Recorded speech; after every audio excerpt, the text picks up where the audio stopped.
Mirabatsika andao indray tsika ilalao an'ity rythme afro ity a ataontsika miaraka amin'ny batterie ilay izy a dia tendrentsika amin'ny gitara basy tonalité sol lasarintsika e.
Mahafinaritra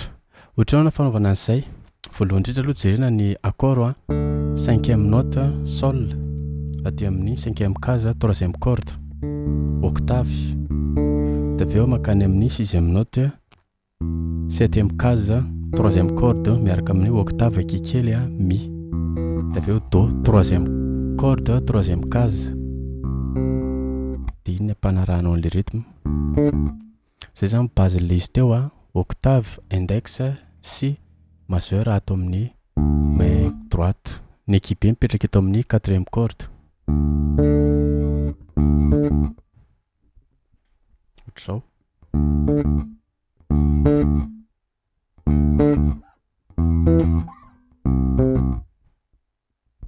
Cinq, six, quatre. Zay ny base. Dia eo amin'ilay resaka fanaovantsika an'ilay style madinidinika ireny a dia manao mode tsika mode lydien dia rehefa mitendry any amin'ny 6e note tsika dia mode aéolien anaovantsika anazy 5 aloha